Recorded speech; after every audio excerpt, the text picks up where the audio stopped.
Hi, welcome to go wild in India. तो समय लगभग 6 बज रही है और कल है महाशिवरात्रि।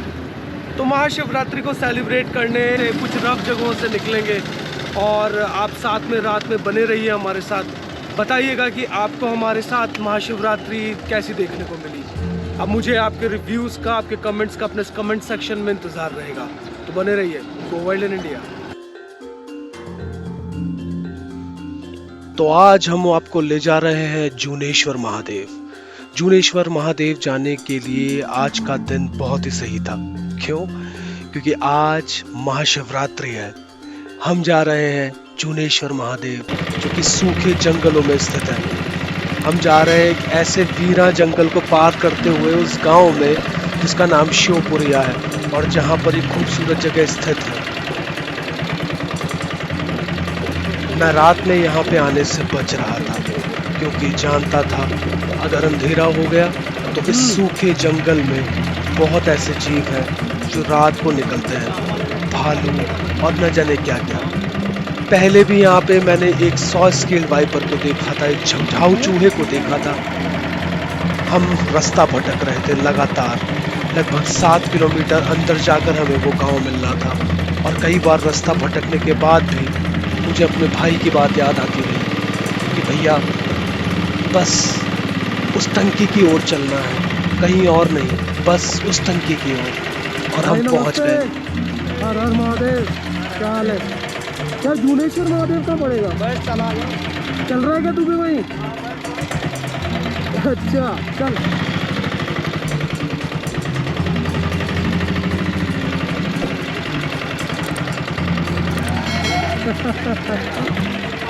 नमस्ते नमस्ते भैया, नमस्ते। ये जूनेश्वर महादेव यही पड़ेगा ना? उतार के निकाल।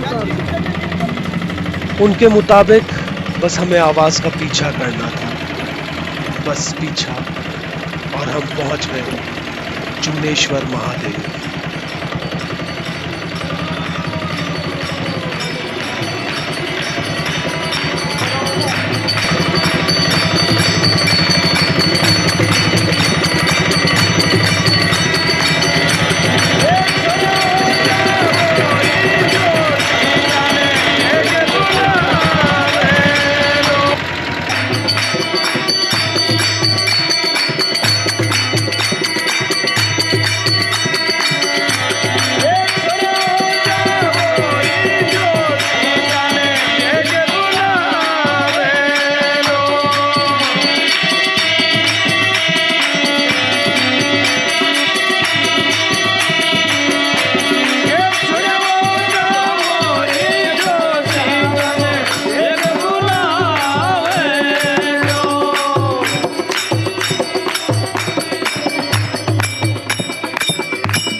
Welcome to go wild in India. तो हम आप पहुँचे हैं जूनेश्वर महादेव। हमें लगभग यहाँ पे आए हुए 1-1.5 घंटा हो गया। हमने रेस्ट कर लिया, हमने चाय पी ली खूब सारी और लोगों से बातें की, इस जगह को थोड़ा सा समझा। मगर जैसे ही म्यूज़िक बंद हुआ हमारे पीछे का तो प्रकृति हमें बुलाने लगी। आप अगर ध्यान दे पाएँ तो मैं चाहता हूँ आप इधर से सुने। हमें बहुत सारी आवाज़ आ रही है और ये सब बड़े मेंढक हैं, क्रिकेट्स हैं, टिड्डे, मेंढक, और ये सब चिल्ला रहे हैं इस वक्त।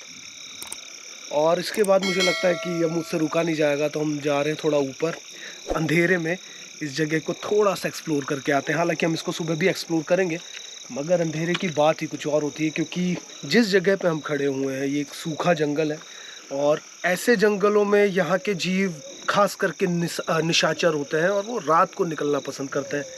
और हम जिस जगह खड़े हैं ये प्रॉपर एक सूखा बियाबान जंगल है और यहाँ पे हम लोगों ने पहले भी झाऊ चूहा यानी कि छोटी पॉर्क्यूपाइंस वगैरह को यहाँ से देखा था हमने रात को। तो हमने जैकल्स वगैरह हमको हो सकता है कि शायद रात को देख सकें हम।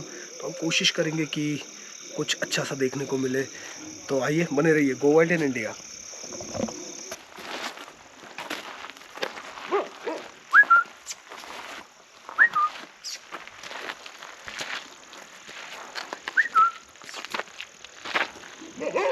हाँ क्या हुआ, इधर आओ इधर आओ। छोटे बच्चों,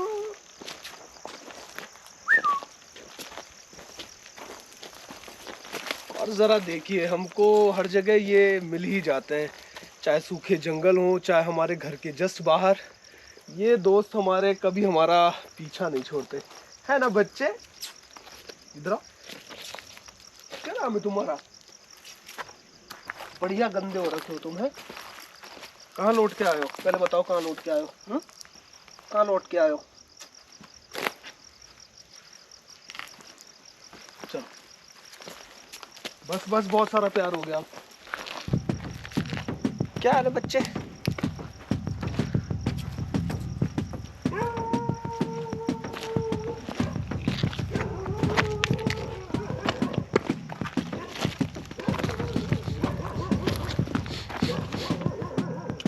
तो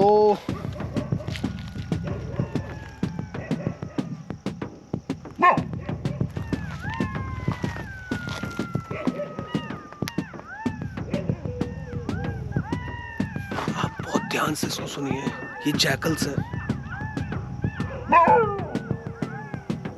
ये जैकल्स है, CR जिसको हम हिंदी में कहते हैं। और ये वहां पर शायद एक जोड़ा है, और समझ नहीं आ रहा, बट हम इसको थोड़ा आगे चल के देखना जरूर चाहेंगे।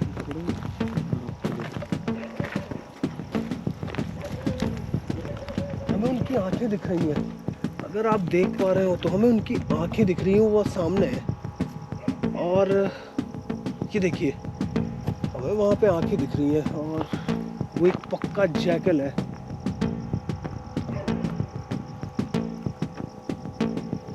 वो भी कहीं चला गया।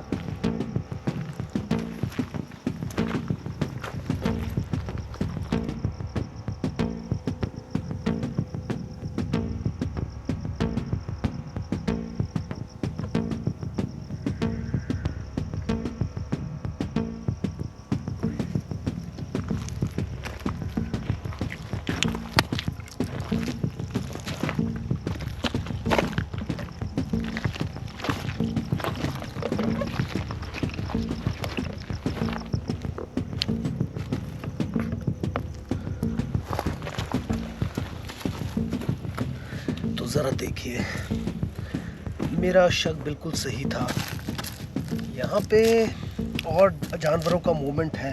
हालांकि हमें बहुत अच्छे से चीज़ देखने को नहीं, समझ में नहीं आ रही है, मगर ये मल, ये स्कैट्स, ये नॉर्मल किसी कुत्ते या किसी नॉर्मल एक डोमेस्टिक जानवर के नहीं है, बल्कि ये स्कैट्स तो आपको इनमें, ये सूखा हुआ स्कैट है और इसको काफ़ी टाइम हो गया है, और हमें इसमें फाइबर देखने को मिलता है बहुत सारा। और अगर हम इसको तोड़ें तो हम जान पाएंगे कि शायद इसके अंदर हड्डी हो। नहीं, बट इसमें कोई हड्डी नहीं है। मगर अभी हमने एक और ऐसा स्कैट देखा जिसमें बहुत सारे बाल थे। और ऐसा जनरली इन जगहों पे, जहाँ पर मैंने आपको जैसा कि पहले बताया कि जिस मंदिर में हम रुके हुए हैं इस वक्त, वहाँ पीछे एक भालू ने पहले भी बच्चे दिए हैं। वो यहाँ पे काफ़ी टाइम से बच्चे दे रही है। तो भालू जैसे जीवों का यहाँ मूवमेंट तो है ही।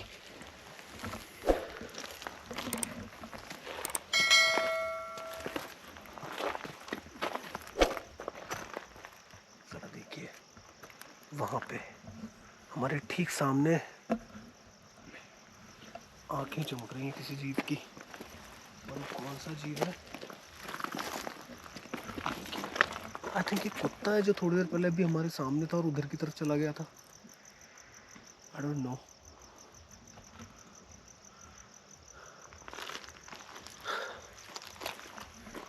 तो एक बात तो तय है कि यहाँ पे काफ़ी जानवरों का मूवमेंट है, और जबकि ये जगह तो थोड़ी ऊपर है और चट्टानी इलाके पर स्थित है।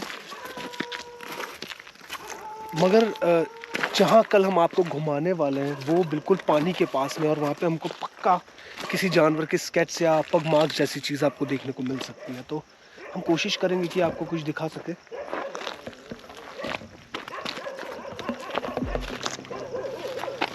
मगर उसके पहले अगर हम इसको देखें तो ये किसी जीव का सूखा हुआ कंकाल है, और ये स्पाइन का हिस्सा, ये एक स्पाइन का हिस्सा मुझे लग रहा है। हाँ, ये डेफिनेटली एक स्पाइन जैसे किसी चीज़ का हिस्सा है। और इस जीव में से हमें अभी भी बदबू आ रही है लगातार। एक बात तय है कि ये जीव कोई कुत्ता तो नहीं है, इसके लिए मैं गारंटी दे सकता हूँ। बल्कि अगर इतने बड़े बड़े बाल हमें देखने को मिल रहे हैं, मैं ये बात तो कंफर्म कह सकता हूँ कि ये कोई कुत्ता नहीं है। और आखिर ये कौन सा जीव है हमें कोई आइडिया नहीं, मगर इतने बड़े बाल और इसका जो जिस तरीके से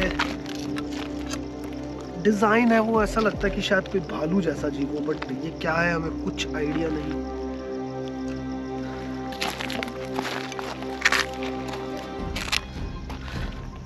और ये खुर है। हाँ, ओके, ये जरा देखिए, ये खुर है।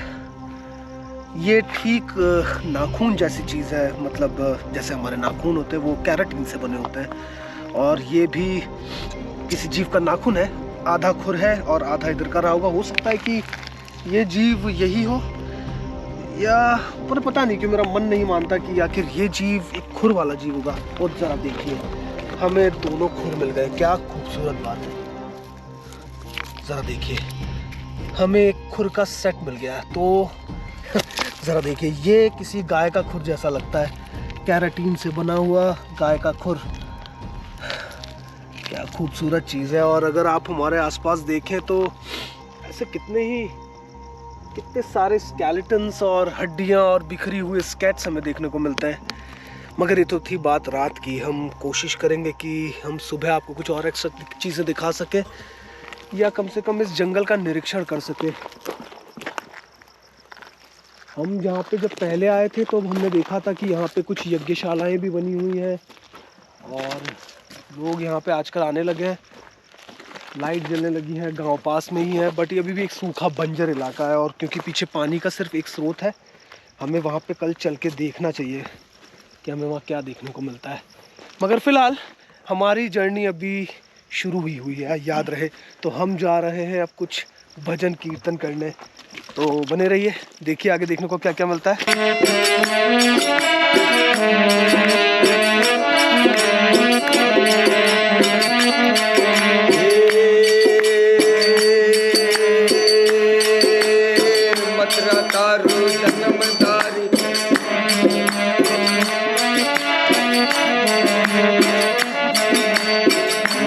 तारो जन्मधारियों के स्वरूप दिखा सकियर के स्वरूप बनाए।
तेरी गली।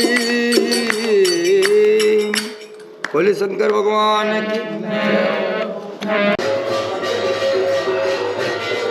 ये बड़ी मजेदार चीज है, हरा हरा मेथी जैसा कुछ दिखता है, बट ये वो नहीं है जो आप सोच रहे हैं, बल्कि ये है भांग।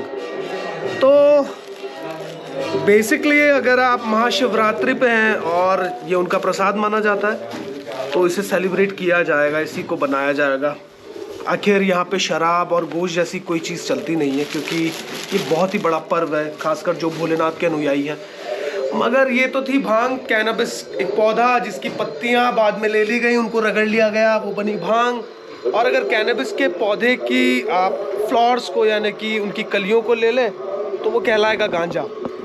मगर क्योंकि यहाँ हम सिर्फ आज भांग की बात कर रहे हैं अभी, तो भांग के कई फिल्ट्रेशन के प्रोसेस हैं। पहले आप उसे छांटते हैं, साफ़ सफाई करते हैं, उसमें से पत्तियाँ अलग करते हैं और फिर बाद में आप उसको उबालते हैं।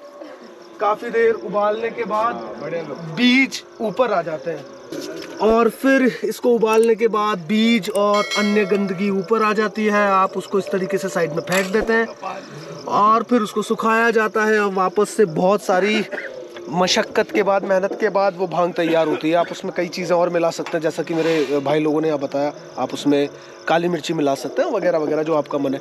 और मगर उसके बाद आप बस हर हर महादेव बोलिए और भांग का गोला खाइए और तृप्त हो जाइए। तो गो वाइल्ड इन इंडिया के इस सफ़र में बड़ा मज़ा आ रहा है। जैसे कि अभी आपने हमारे पीछे मंडली को सुना होगा, ये यहाँ के लोकल हाड़ूती के और लोकल भाषा के भजन गा रहे थे। हमें देखने को मिलता है कि वहाँ से कुछ और लोग आ रहे हैं, यानी कि भीड़ बढ़ने वाली है।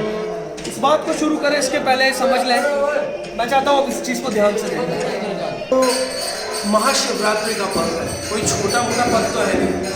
तो लोग बाहर जो है जो गाने गा रहे हैं, ये लोग इस गांव के हैं, आसपास की जगह के। शायद आपको मेरी आवाज़ साफ ना आ रही हो, मगर ये लोग आसपास के हैं। कोई काम करता है, कोई कुछ, मगर एट द एंड जब इनके भगवान इन्हें याद करते हैं, जब उनका दिन आता है तो ये सब मिलते हैं और इसको महोत्सव की तरह मनाते हैं।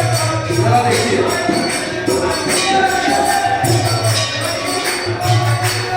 जैसा कि मैंने कहा कि महाशिवरात्रि है, कोई नॉर्मल छोटा मोटा कोई छोटी मोटी चीज़ नहीं। तो यहाँ पे भोलेनाथ को सजाने के लिए कई सारे बलून बुलाए जा रहे हैं और उसके बाद उन्हें यहाँ पे बनाया जाएगा।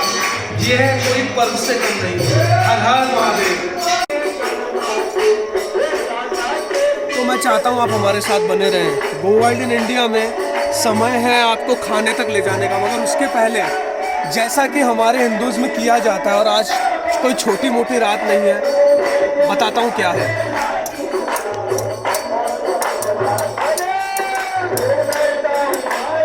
जाता है माथे पे, और अगर साइंटिफिकली हम इसको देखें या हमारे योगिक कल्चर के हिसाब से, अज्न पे को ठंडा करने के लिए, यानी कि जो हमारा 7वां टॉप मोस्ट चक्र है अज्न, उसको ठंडा रखता रहे, ये शीतल बना रहे, इसलिए चंदन लगाया जाता है। मगर बात यहाँ खत्म नहीं होती। और ये पूरी जर्नी, पूरी ट्रिप की सबसे खास बात है, ये है दाल बाटी। तो कुछ गेंदें बनाई जाती हैं, ये अच्छी बाटी है और आटे और उसमें कई चीज़ें मिलाकर आप उसको बनाते हैं, सौंफ वगैरह डालते हैं और बाद में उसे कंडों पे बेक कर देते हैं। और बेक होने के बाद ये कुछ ऐसी सी दिखती है, ज़रा देखिए, ताज़ी खुशबू, ज़रा देखिए। और इसके बाद ये सीधे जाएगी घी के अंदर, खूब सारा घी पिएगी और एक शानदार डिनर तैयार होगा। मगर सिर्फ बाटी खा ले ऐसा हो नहीं सकता। तो हमारे पास ज़रा देखिए, हमारे पास यहाँ पर दाल है, दाल बनाई जा रही है, कई मसाले डाले गए हैं, मिक्स दाल है, उड़द, चना, सारी दालों को मिला दिया गया और उसके बाद दाल का बनना तय है, स्वादिष्ट भोजन तय है। चूल्हे की राख पे बनाया जा रहा है, इससे बेहतर कुछ नहीं हो सकता। गो वाइल्ड इन इंडिया में इस दौर में बहुत मज़ा आ रहा है, बने रहिए। गो वाइल्ड इन इंडिया। तो ऐसा करे जैसे लोट डोर, गया पसारे अपना भुलावेली जगो, होदा तलावेली जगो। तो गुरु की आत्मा ऐसा जैसे शीतल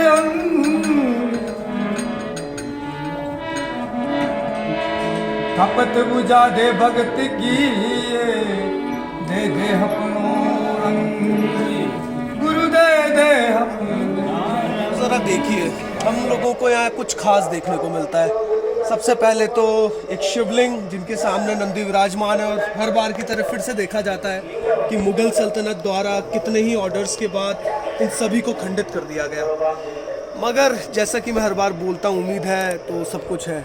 हमारे सामने पंडित जी जैसे, हमारे पीछे हमारे इतने सारे भाई, ये सब साल 6 महीने में 4 महीने में अपने हिसाब से वापस यहाँ पे आते हैं और अपने हाथों से श्रृंगार करते हैं उन भगवानों का जिनको ये सबसे ज़्यादा प्यार करते हैं। खासकर अगर इस स्थान की बात करूँ तो ये हनुमान जी को समर्पित है।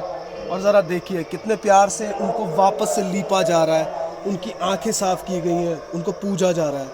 यही हिंदुइज्म की बहुत खास बात है।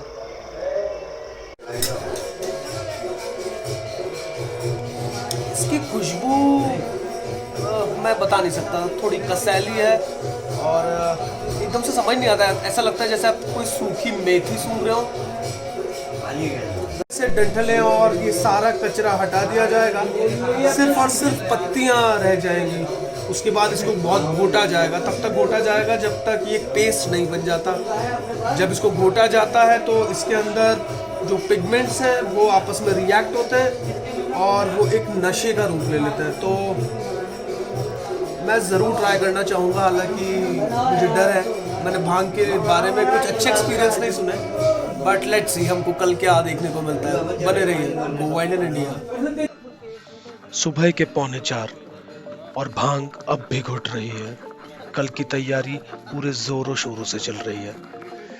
हमें आपके कमेंट्स का, आपके रिव्यूज का अपने कमेंट सेक्शन में इंतजार रहेगा। आप हमें प्रोत्साहित कर सकते हैं लगातार अपने कमेंट्स और मुझे हमें वैल्यूएबल फीडबैक्स देके। तो शेयर कीजिए, सब्सक्राइब कीजिए, गो वाइल्ड इंडिया को अपना प्यार दीजिए। ये खत्म नहीं हुआ है, अगला दौर आने को है।